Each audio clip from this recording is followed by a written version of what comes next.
Thank you.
Heather, did you hear anything from Erica to Yes. indicate? She cannot make it. Oh, she can't make What about? Cannot. Joe is on Oh, Zoom. it. Okay. oh, yeah. Is it- I'm on digitally. I don't know if you guys Okay. can hear it all.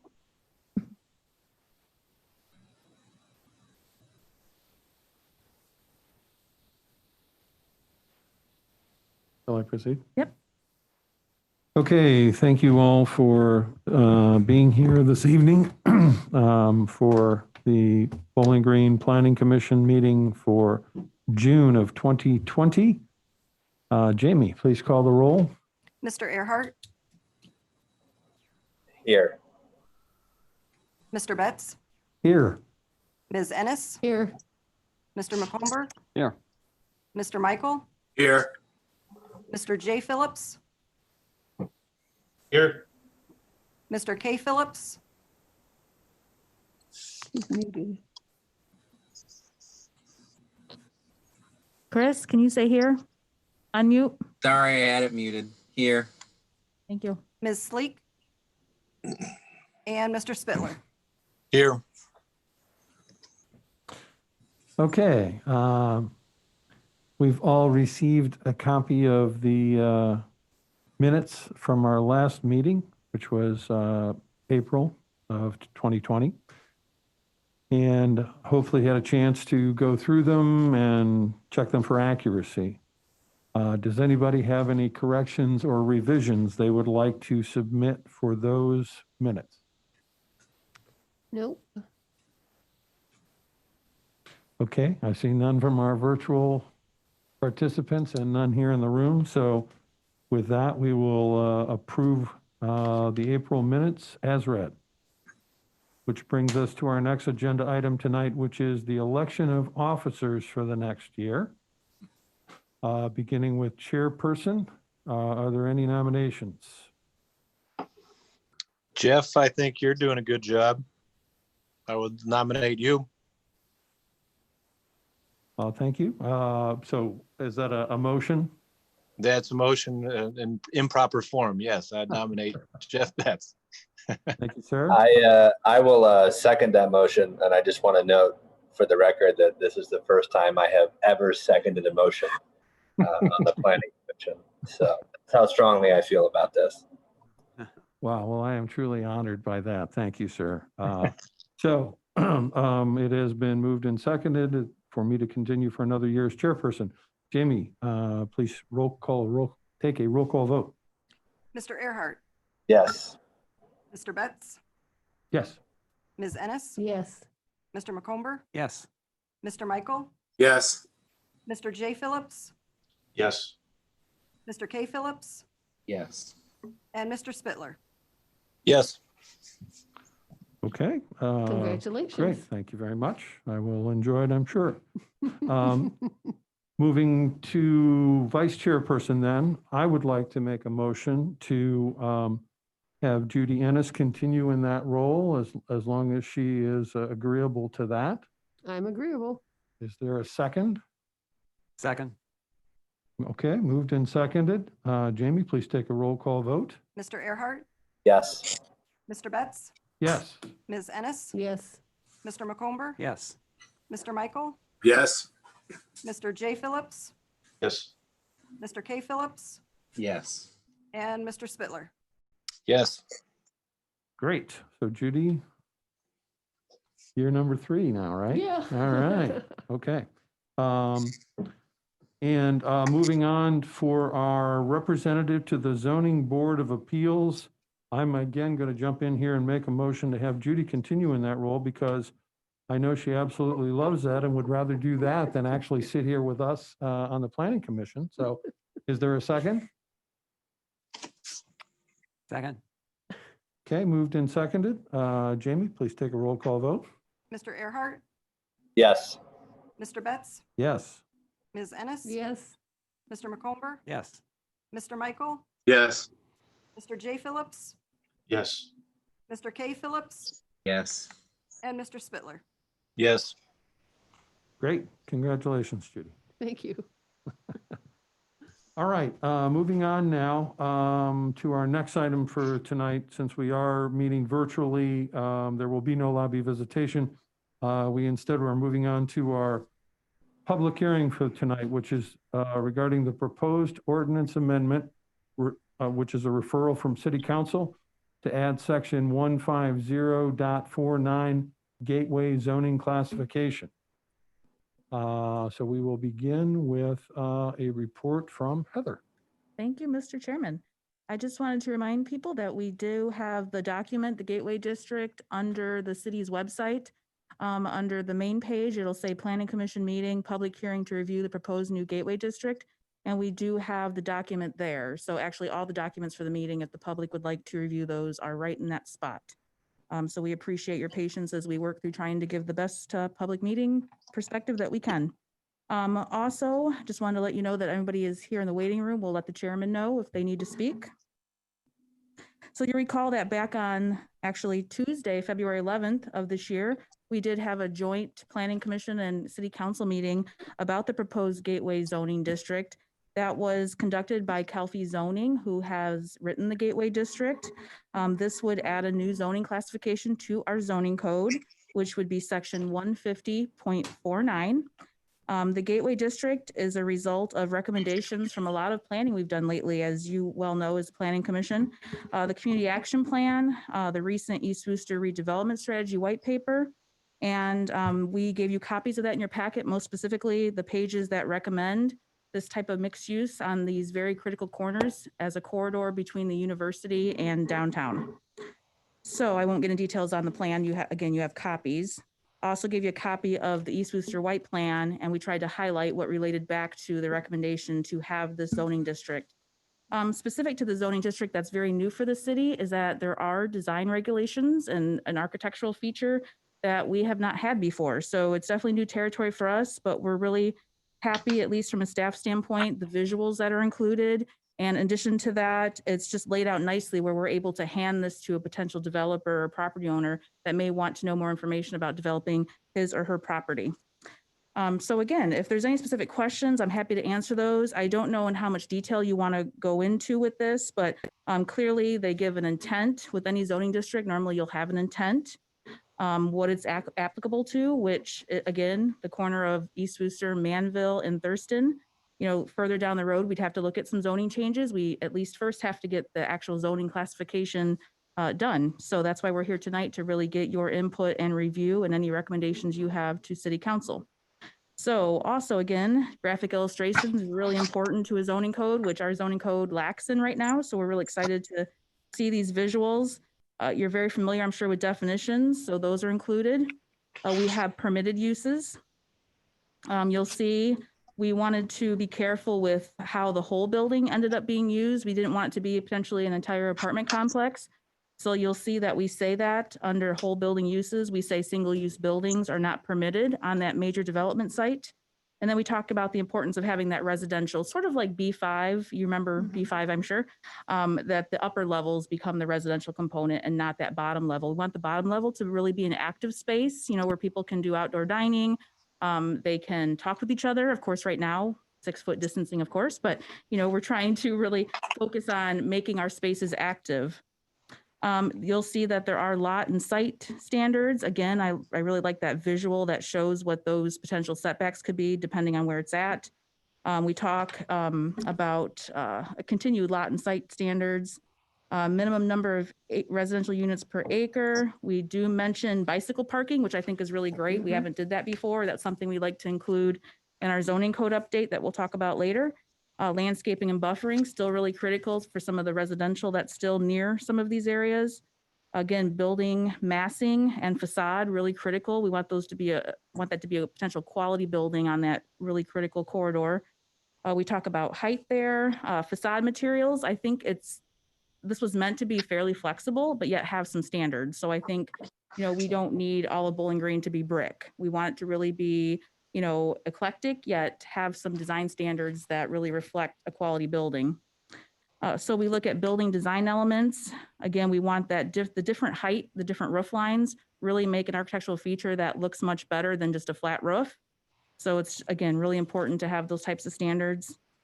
Building design elements, again, continued. You want those type of retail spaces on that bottom floor to have windows or openings. So again, you're able to walk by and look into a facility and look at the display, and maybe it attracts you into that building. But again, it's engaging with that first floor. We talk about, of course, lighting. We said we didn't want any balconies. We were just a little bit worried about what may happen on a balcony sometimes in a college town. We tried to look long-term there. We talk about screening building equipment. We wanted to be really careful with drive-in and drive-throughs, that those really enhance that corner and not really prohibit them, but again, however they're done, that we enhance that corner. And we talk about signage. It's critical that we have a nice looking sign that's really attractive. So you'll see that the actual proposed code shows a lot of signage, but it's meant to really add character. So it's not a big, wall sign that covers the whole front of the building. It's really meant to be something more like a projecting sign. Those are on page 12. It's just a nice small sign that aesthetically looks nice. Awnings are really critical. You'll see a lot of those in our downtown now. And that's another feature of the sign code, or the potential sign regulations. And again, finishing up with the wall sign, just showing a picture of what that could look like. It's not meant to be a large sign, but enough where you're able to use a combination of signs to really enhance that space. So again, the rest of the packet was really giving you options that are recommendations from our planning documents. Again, I tried to highlight what applies, so we're really clear about what this Gateway District was born from. And I think that's it from a staff standpoint, unless you have any specific questions I can help with. Are there any questions from Heather, especially maybe from you, Chris, since you are the architect of the group? Anything? Sure, put me on the spot. I'm sorry. No worries. No, it all sounded great to me. Okay. I have a question or two, and this just may be because I'm so recent on the commission here. This may have been covered before I joined the commission, but it wasn't entirely clear to me that, does this zoning then apply to the properties from Thurston and Manville down to Enterprise, or does something else have to happen to have, is this creating this zoning, and then there has to be another vote to have it apply to any certain properties? Correct. Yes. That's okay. But the intent is that it will apply to property between those two streets, and talking about just the properties facing Wooster, as opposed to farther back towards, say, Clough or Court Street. Correct. It was not to go that far, although it does, if you're looking at the northern side of Wooster, it would go up to Court Street. So essentially you have the tracks and the railroad tracks, of course, and then Court Street, and then Thurston. That's to the north. To the south, we do have a description, if you look at the applicability, where, when working with CalFE, they thought it was most accurate.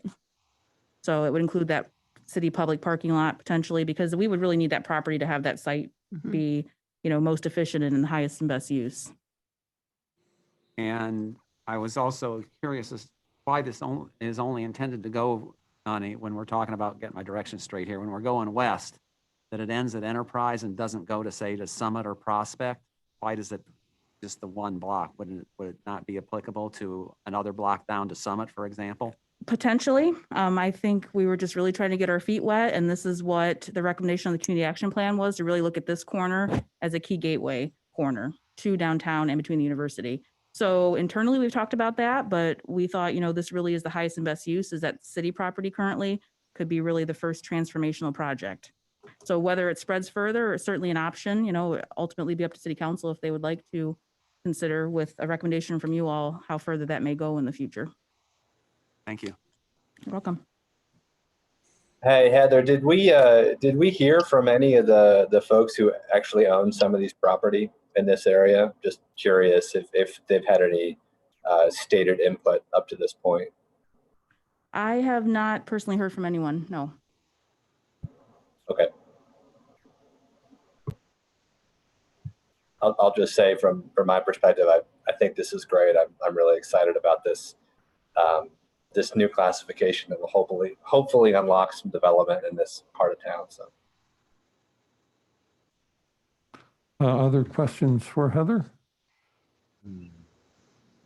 I will toss one out that kind of, I think, hopefully maybe addresses along the same lines of what Will was asking, just that this whole package was essentially developed over the course of, is the product of like 2.5 years worth of work of consultants working with people in town and your department, Heather, and city council, et cetera, right? So, I mean, Yes, in that respect, there are a lot of people who've been consulted about this space and this idea, correct? yes. Yeah. So if that helps at all, Will. yeah, I think I'm just honestly curious as to whether they love it, whether they hate it, right? I'm just kind of interested to know what their perspective would be on, potential impacts on whether good or bad on the value of their properties there. So I'm just curious. Sure. Well, and I will say, rewinding a little bit, the new 2-story building where the Tropical Smoothie is, the Green family owns that, and they would have loved to have a multiple story building, be able to have more apartments and maybe a larger footprint at the bottom. So in that respect, obviously it's too late for that building at this point, it's done, but they definitely, as a property owner, would have liked to have this type of zoning. Right. Yeah, it kind of feels like that building's halfway there to this classification, right? I mean, it looks nice. It's exactly the kind of thing that could have been up. So, Right. Other questions for Heather? Okay. With that, we will move on in the public hearing process. Since the city is essentially the applicant in this instance, we won't be hearing any applicant testimony because essentially we've already heard it. So that brings us to public testimony. So I can't, honestly, I hate to admit this, but I can't really tell, I can't read the screen enough to know if we have anybody in our waiting room from the public who is queued up. We do not. We do not. The Okay. waiting room person is for the next case. Okay. All right. So I guess in that case, if there's no one from the public to participate in the public testimony, we will go ahead and close the public hearing. And if there's any remaining discussion that we want to have amongst ourselves about this, I mean, I will personally say that, I'm of the same mind of what we're hearing, like what Will commented on. I think this is a really good thing. It's a great model that can be used going forward with, the rezoning that will be required, but it's nice that we're building this template that can then be applied in that area to foster this kind of development, which will hopefully be good for the city, the university, and every surrounding residents. So any other thoughts or opinions anybody would like to offer virtually? No? Well, I would then move that we recommend to City Council, which is what we're voting on here tonight, that they adopt, that we add section 150.49 Gateway Zoning Classification moving forward. I would second it. Okay, it's been moved and seconded. Jamie, please take a roll call vote. Mr. Earhart, yes. Mr. Betts, Yes. Ms. Ennis, Yes. Mr. McComber, Yes. Mr. Michael, Yes. Mr. J. Phillips, Yes. Mr. K. Phillips, Yes. and Mr. Spittler. Yes. Okay, it is unanimous. That brings us to our next item on the agenda tonight, which is the subdivision, the final plat for Waterside Phase 2, located off Goral Road near the southwest corner of Goral Road and North Mitchell Road. And I'm sure all of us remember that we just actually saw the initial plan for this back at the April meeting. So Heather, can you give us the report on this, please? Sure. Well, it sounds like it's fresh in your mind, that's for sure. This is the subdivision that you saw on April 1st at your meeting and did approve the preliminary plat. There was no construction associated with this plat. It was already ready to go in that respect. However, we still do have to collect any financial guarantee for any work left. In this case, we did collect that. Of course, sidewalks are the main issue and any restoration to any work in the right of way that happens as part of the construction of a home. In addition to that, we do have to tell you it's in conformity with the original preliminary plat that you did approve. We also, as the planning department, have to collect the required sidewalk staking fee for each lot, which have also been paid, along with the required fee for the shade trees that would be planted for each home after it's built. So again, all the fees and financial guarantee have been collected. I shared my screen to show an aerial there of the property, which was also in your packet. I know it'll be hard to read, but here is the plat, of course. I can zoom in a bit, but again, this is on the city website. You can see the We plat have it. that's already done. Yeah. And then, again, this is 22 lots.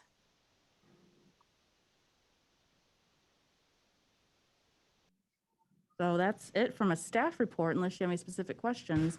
So- I do know we have the engineer here.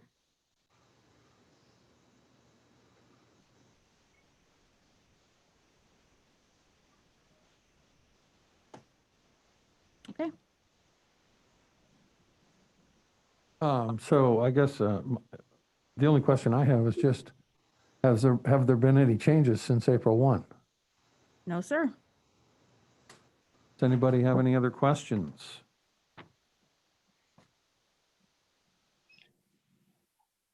No questions? The engineer, Mr. Huntley, is available. Sure. Mr. Huntley, would you just review for us? I guess if you could go over the same information, generally the same information you presented to us at the April gathering, just to refresh our memories about the plat. No, we cannot hear you. Okay, how about now? Is this any better? Yes. All right, thanks. Sorry. I think my headphones broke. Good evening, everyone. Shane Huntley with Kogemeyer again. Yeah, I know we just talked about this a couple months ago when we did. Hard to hear, Shane.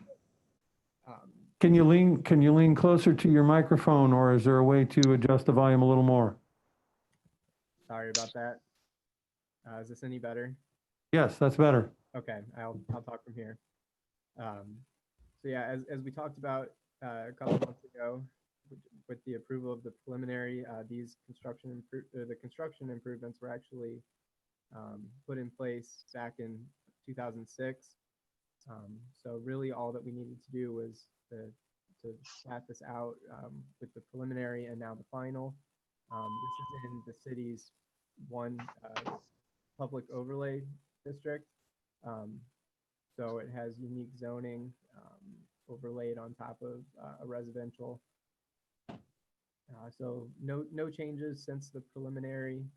We matched everything, just put together the proper documents that we needed to do to get it official with the county and the city and everyone. So I can answer any questions if you have them. I think I asked this at the April meeting as well, but I'm just curious, is there a sense at all about when the work would actually begin on this, either of them? Yeah, so actually, since there's no construction required as far as road and infrastructure, I mean, as soon as it's official through the county and recorded and everything, these lots will be divided and they could potentially begin right away. I don't have any idea of when he may expect to sell some of these and get started building houses, but theoretically he could do it when, in a short time if he had someone who wanted to purchase one of the lots. Okay. Are there any other questions for Mr. Hunley? Okay, thank you very much. Thank you. Is there any other discussion that any of the planning commission members would like to have? Okay, well, seeing none then, I will make a motion that we approve the final plat for Waterside Phase 2 as submitted. I'll second it. Okay, moved and seconded. Jamie, please give us a roll call vote. Mr. Earhart, Yes. Mr. Betts, Yes. Ms. Ennis, Yes. Mr. McComber, Yes. Mr. Michael, Yes. Mr. J. Phillips, Yes. Mr. K. Phillips, Yes. and Mr. Spittler. Yes. Okay, again unanimous. So that is approved as submitted. Which brings us to our last item of tonight's agenda, our reports. So actually, Judy, I'm guessing you don't have anything to report, do you?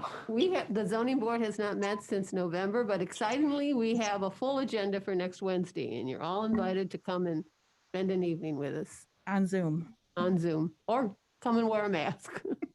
Okay, and Heather, planning department update. Yes, we had emailed members a report earlier today and then gave copies to those who are here so you could follow along. We haven't given a report here in a few months, so we want to give you an update on permits.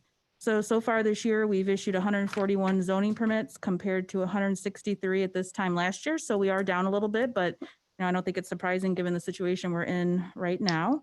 We have issued permits for 10 single-family housing starts compared to 11 at this time last year, so that's not down too much there. We've issued a permit for 1 multiple family compared to 0 at this time last year. 1 commercial building versus same thing, 1 commercial building this time last year. 1 industrial versus 1 industrial since last year, and then 1 institutional building versus 2 at this time last year. Since we've last met, we issued permits for Dunkin Donuts, which you probably already noticed that since it is under construction, and West Park Place Apartments on Conneaut Avenue. We currently have permits on hold and under review for a rebuild of Speedway at 1650 East Wooster Street. Also additions to BG Manor Care, which is at 1021 West Poe Road, and Bowling Green Healthcare Real Estate, which is the new senior living facility they would like to build on South Dunbridge. If you recall, you did recommend changing that zoning and that was adopted. So that property will be rezoned. Currently, we're reviewing under subdivisions a final plat for the reserve at Martindale Plat 2. So you'll likely see that soon. And then we're continuing to barrel away at the Community Action Plan, East Wooster Corridor, those reports and past documents we've talked about for planning. We are likely to start the update of the zoning code this summer. We're working through the contract right now with Kelfie Zoning. And so looking at the Gateway District, that was a great model that Jeff referred to that really sets the stage for the rest of the zoning code and how that may look. So hopefully it sounds like you're all happy with that. We'll have a very code that really appeals to not only visual people. I think that'll be a huge difference than what we currently have, which is a lot of text. So I think we're all excited about that. Just wanted to point you to the future of having a roundabout at Campbell Hill Road, Alumni Drive in East Wooster. This is funded in part by Federal Highway Administration program. Of course, you're not looking till 22, 23, but again, it's part of the East Wooster corridor. It'll look very nice. And again, as we continue those improvements, I think we're really, chucking away. It's not only aesthetics, it's also a safety issue over there, but I think it's really important that you're aware of these future projects. And then also, we are going to see our first, remember the East Wooster buffer, the Main Street buffer that we talked about with the stone piers and the fencing? The first one of that to screen parking will actually be done by BGSU at their parking lot expansions on East Wooster Street, which is the south side of East Wooster where they recently tore down some properties. So their existing lots being expanded, and actually Mr. Joe Phillips knows about the project if you have any questions. But I thought it was really important that we will see our first visual of that buffering and that really enhancement or continued enhancement of the corridor, along with the Speedway rebuild project. That also will have that new buffering. So again, I think we're really starting to chip away. When you see these regulations, you codify them and start seeing these projects, I think it's really helpful that, you are making a difference. It may not seem like it's happening right away, but the differences are they're being implemented. Miscellaneous issues. I just wanted to point out to the Planning Commission that the mayor, under his emergency declaration during the pandemic, did temporarily suspend off-street parking requirements, which allowed facilities to use outdoor dining and that social distancing. And we also attached the handout that we have on our website that talks about that, the outdoor dining and that parking lot moratorium, along with temporary signs. We did know how critical it is for businesses to be able to communicate to the community, whether they have carryout or drive-through service, et cetera. So we do have, again, another expansion of what's allowed for signage. I just thought it was important that you knew that, and this is in effect till the end of the year. To me, it's also getting our feet a little wet too on reducing our parking requirements. So I think it'll be interesting to see how, on a trial basis, how that looks. So I think being creative during this time is really critical, and I think we'll see the fruits of that labor, hopefully, as people do more outdoor dining. Also, the city with BG Economic Development are working on an EDA grant, which is the U.S. Economic Development Administration grant. And I thought that was important as a planning commission that you're aware that, of course, it's a long-term project, a lot of different aspects of making Woodbridge Business Park infrastructure more functional, including a roadway expansion, a new roadway, sanitary sewer improvements, water treatment plant improvements, and a roundabout at Wooster and Dunbridge. Not saying that's set in stone, but again, we have safety issues over there, and we really think it's critical that we take advantage of that potential funding and move that forward. So again, just a heads up on that. I attended the International Town and Gown Conference virtually. I know it's pretty sad I didn't get to go to Boulder, but I've had a lot of Zoom, and it was very interesting. I just finished up today, so if I have anything of interest, I'll be happy to share that. It wasn't a lot of zoning. A lot of the focus was obviously on COVID and how college towns are really trying to bounce back and figure out what the future looks like in the fall. So that was a main topic, along with what's going on in our country with race relations. And it was a good conference, but not a lot of, I say, hands-on zoning. And also, last but not least, the 2020 census continues. We really need people to participate and spread the word. This count only happens every 10 years. So long-term, this is very critical that Bowling Green gets a good count as we move forward and need grant money or CDBG money. So again, I got to keep pushing that because our participation rate is not yet where we want it to be. So just want to spread the word. So that's it, unless you have any other questions for me. Questions for Heather? Heather, I have a quick question. I don't know if this is really planning department / planning commission jurisdictional, but on the census, I mean, it seems like the reality of the count is that BG is going to be down because a bunch of students who would normally be here, went home. Is that true? And if so, is there going to be a way we can try to, Budget. I don't want to say doctor the numbers, but doctor the numbers to accommodate for that reality? The answer is yes. I mean, we've been doing a lot of census webinars with other college towns, along with the census itself. The census is well aware of all the college town concerns, and they've already talked a little bit about an appeal process, although they don't do that until their enumeration is done. Well, everything is delayed because of COVID. So technically by now they've already been door to door knocking, but they haven't. So the knocking on the door actually is delayed till July. So we're not going to really know much about an appeal process until at least, I would guess, August or September, if not later. Everything is going to be delayed. So I don't have an answer on that, but we've already all asked about appeal processes. Now, the issue with that is that, appeals tend to cost money for the community that's appealing. And so I think that's likely going to be contested as this moves forward. But again, it's really early to make any type of prediction on what this is going to look like. Okay. So Good question, Will. That's really helpful. I'm sure there are some local attorneys who'd happily do some pro bono work to help fund that appeal, because that's critical for funding going forward. So Absolutely. Does that mean you're throwing your head into that ring, Will? If only I were a registered attorney here in the state of Ohio, but unfortunately I'm a Texas attorney, so I'm not currently able to do that. But maybe Jeff. Okay. Maybe you can consult. You don't have to Exactly. actually file it there. Exactly. And I knew somebody would think of that eventually. right, and of course, then there's always Mr. Spittler as well, but that's for a discussion for another night, I guess. Yeah. So with that, thank you all for being here, and stay safe and be well. Good night. Wow. Meeting adjourned? Meeting adjourned. Night. Night. Thank you.